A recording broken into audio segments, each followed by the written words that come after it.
So hi అండి. ఇట్లా ఇంట్లో పెళ్లి ఉన్నప్పుడు ఏం చేస్తామంటే మా దగ్గర 16 గుంజల వేసేసి వాటన్నిటిని కూడా స్తంభాలుగా పాతి ఇట్లా అన్నిటిని అడ్డంగా ఇచ్చేసి వాటికి మంచిగా కానుగ ఆకులతో పందిరేస్తారనమాట.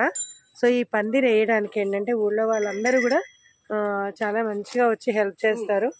సో ఇట్లా ఇక్కడ దీపం పెడతాం అనమాట. 16 రోజుల వరకు దీపం అలానే ఉండిపోతుంది. రోజు వెలిగించాలి, పూజ చేసుకోవాలి. సో ఇట్లా ఇది మెయిన్ అనమాట. తల్లి ఇది అని అంటారు, దీన్ని తల్లి గుంజ అని పిలుస్తారు దీనికి. సో ఈ తల్లి గుంజ ఏంటంటే మెయిన్ అనమాట. ఇది ఇక్కడ మనం పూజలు అవన్నీ చేస్తాము. ఈ విధంగా దానికి ప్రతి స్తంభానికి ఈ విధంగా కట్టలాగా కట్టేసి వాటన్నిటిని కూడా ముగ్గులతో చక్కగా అలంకరిస్తారు. డైలీ కూడా చేస్తారు. ఇట్లా ప్రతి స్తంభం దగ్గర కూడా ఇట్లా చక్కగా అలికేసి ఎర్రమట్టి పెట్టేసి ముగ్గులు వేస్తాము. ఇట్లా ఎప్పటి వరకు అంటే దగ్గర 16 రోజుల వరకు వేస్తారనమాట పందిరి. సో ఇదేంటంటే ఇంకా మెయిన్ తోరణ స్తంభం అంటాం అనమాట దీన్ని. పందిరంతా వేసిన తర్వాత మెయిన్ ఒక 2 స్తంభాలు పాతారు.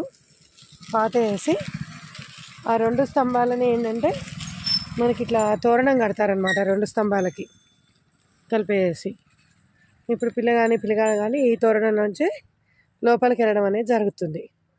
ఇది మెయిన్ స్తంభం, మెయిన్ తోరణ స్తంభం అనమాట. తోరణాలకు కట్టేటువంటి స్తంభాలాగా ఇది.